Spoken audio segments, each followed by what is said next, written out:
Ya, pemirsa, terima kasih Anda masih tetap setia bersama kami. Saudara, penempelan stiker dilakukan pada sejumlah kendaraan roda 4 di SPBU kawasan Lampenerut yang ingin mengisi bahan bakar minyak BBM jenis premium dan solar bersubsidi.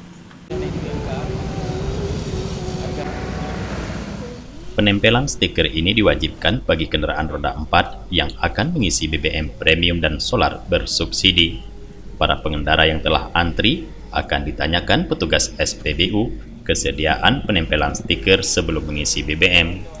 Bagi kendaraan yang menolak ditempeli stiker hanya bisa mengisi BBM jenis Pertalite dan Pertamax. Manajer SPBU Rahmat menyampaikan, penempelan stiker ini berdasarkan Surat Edaran Gubernur Provinsi Aceh nomor 540/9186 tahun 2020 tentang program stikering pada kendaraan sebagai strategi untuk penyaluran jenis bahan bakar minyak tertentu dan jenis bahan bakar minyak khusus penugasan (JBK) yang tepat sasaran.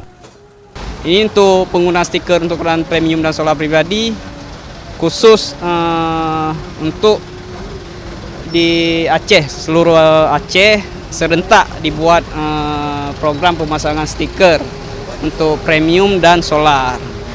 Ya, kita lihat sendiri sekarang kerja dari ini, mungkin dengan pemasangan stiker ini subsidi yang di Aceh tidak anjlok, tidak lebih kita bilangin untuk premium dan solar.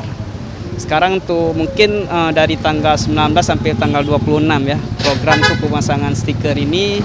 Mungkin nanti kalau lebih dari sudah program sampai dengan tanggal 26, nanti stikernya akan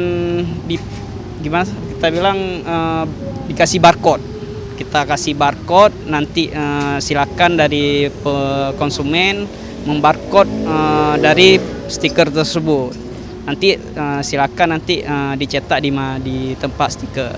Kalau untuk tanggal 19 sampai dengan 26 ini kita kasih gratis untuk stiker premium dan biosolar. Penempelan stiker ini akan berlangsung hingga 26 Agustus dengan target 156.000 stiker selama sosialisasi dan dilaksanakan serentak di 126 SPBU di seluruh Aceh.